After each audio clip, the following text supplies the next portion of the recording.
Interstellar படத்துல millers பிளானட்லேருந்து தப்பிச்சு எண்டூரன்ஸ்க்கு வந்து அது வரைக்கும் அவனுடைய பையன் பொண்ணு அனுப்பின எல்லா மெசேஜுமே உட்காந்து கூப்பர் பார்த்துட்டு இருப்பாரு.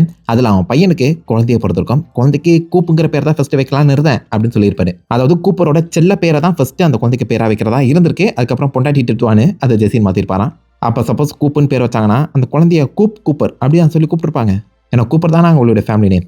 ஸோ அதை வச்சு பார்த்தா நம்ம கூப்பரோட ஃபுல் நேம் என்ன அது எங்கேயுமே படத்தில் ரிவீல் பண்ணியிருக்க மாட்டாங்க. ஒரிஜினலாக நம்ம நோலன் கிட்ட அந்த ஸ்கிரிப்ட் வரதுக்கு முன்னாடி ஸ்பீல்பர்க் கையில் இருக்க அந்த சமயத்தில் இந்த கேரக்டருக்கு ஜோசப் ஏ கூப்பருங்கிற பேர் தான் கொடுத்துருப்பாங்க. அண்ட் அந்த ஸ்கிரிப்டை பொறுத்த வரைக்கும் படத்தோட கடைசியில் வரக்கூடிய அந்த ஸ்பேஸ் ஸ்டேஷனுக்கு இந்த கூப்பரோட பேரை தான் ஆக்சுவலாக ட்ரிபியூட்டாக வைக்கிற மாதிரி இருந்திருக்கு. பட் நோலன் சில அந்த ஸ்கிரிப்டில் மாற்றங்களை பண்ணி மர்ஃபி கூப்பரோட அந்த ட்ரிபியூட்டாக இந்த கூப்பர் ஸ்டேஷன் பேர் வைக்கிற மாதிரி முடிச்சிருப்பாங்க.